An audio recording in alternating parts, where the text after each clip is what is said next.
Senator Pat Toomey became the sacrificial lamb for the Republican Party to go out to say why they don't want to support the American people by passing a bill that is necessary to support a large percentage of the American people that are living through a K recovery. I want to state this first. A K recovery is when some people are doing very well because there is more that gets done. Companies like Amazon and others who get increased businesses because everybody has to stay home. Companies like Zoom get increased businesses because people have to stay home. Those people who work for those particular companies do very well, but everybody else, they're in trouble. The workers in the restaurant businesses, the workers that are dependent on the purchases of those in the restaurant businesses, all the bread makers, the candlestick makers, and everybody these industries support, they follow the path of where their businesses actually go down. Well, Pat Toomey believes that because some parts of the economy is doing fine, that it is okay to just let everything stay as is. Forget about those people that are having problems right now. Let's listen to it, and then we'll take it on the other side. Because Jake Tapper did the perfect thing by using his own words against him, and we'll talk about that a little bit after. You hear is these broad generalities about, well, people are suffering, so let's spend another $2 trillion.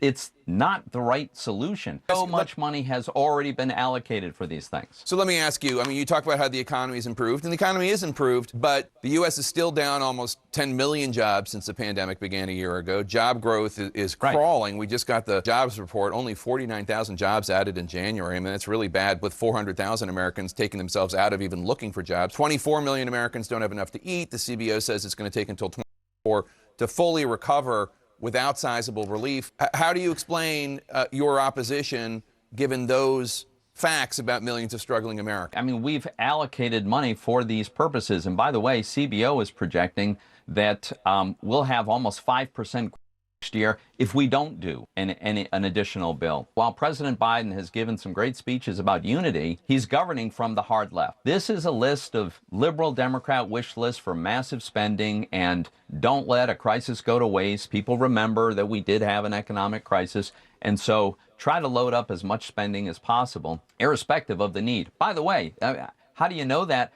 10 Republican senators marched down to the White House and offered to do another bill. I don't agree with them. That's enough to pass it in the Senate, and still the Democrats are saying, nope, it's our way or the highway, and they have passed legislation that will allow them to do a multi-trillion-dollar bill with strictly partisan votes. It's really unfortunate. But I mean, just for the record, you oppose that $600 billion proposal from the 10 Republican senators. Absolutely. But I mean, I oppose it. My point is, if you're President Biden and you're serious about having a bipartisan, working together with people on the other side, bringing people together in unity, he has the opportunity to do it. And yet they appear to be intent on ignoring Republicans. So President Biden, as you note, has signaled that he's moving forward on his plan with or without Republican support. This is what he had to say. I'd like to be doing it with the support of Republicans, but if I have to choose between getting help right now to Americans who are hurting so badly and getting bogged down in a lengthy negotiation, or compromising on a bill that's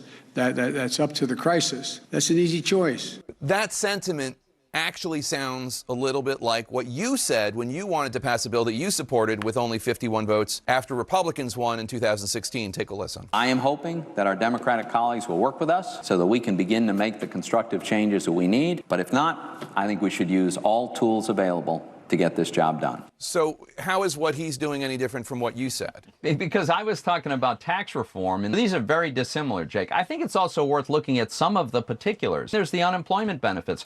President Biden is insisting that we increase unemployment benefits to the point where more than half of everyone who's unemployed will be getting paid more not to work than they make working. Right. How does that make any sense? According to a that's according to a University of Chicago study from last year.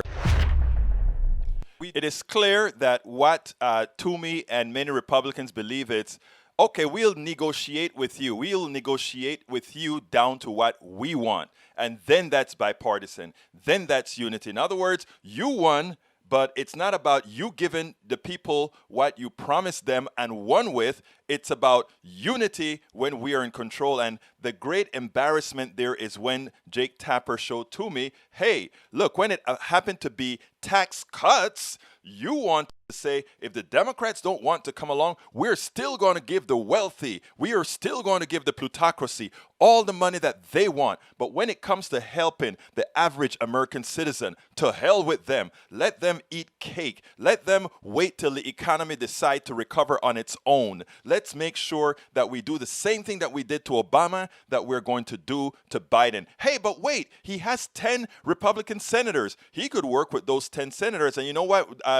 Working with Obama has proven that those 10 senators would string Biden along, string him along. And when it's time to get a vote, they'll vote no. He talks about, oh, there are people who make more money when they get unemployment than they got money when they were working. Does that tell you something? If the extra unemployment is so little, $400 a week, and that is somehow going to bring them into making more money than they were making when they actually work, that tells you why you need to increase the minimum wage. That tells you why it is that the economy has improved very well over the last 40 years. Productivity has gone through the roof over the last 20 years, and we're still at $7.25 for the average for the minimum wage. And we're still not increasing the wages for the average American citizen commensurate with how productivity has increased, with how the economy has grown. It has always been a bifurcated economy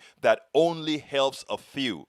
And what Biden and these plans are doing are saying, yes, we have a crisis, and the crisis isn't solely COVID. The crisis is economic. The crisis is the environment. The crisis is much, much more. And we are going to start taking care of it now, because we finally have an administration in power that will say, let's take care of the average American citizen and not just a select few. We spend a lot of time deconstructing the news, trying to parse it into a form that everybody can understand. We try to find those little nitpicks where it flies above the fray, etc. If you really like these videos that we do, I want to ask a big favor. Please go ahead, number 1, subscribe to our channel, and number 2, please join if you can. Thank you so kindly for watching. Keep watching. Please remember to share. We must populate the entire internet with our progressive message, a message that we know is what most Americans say that they want. So help us, please join.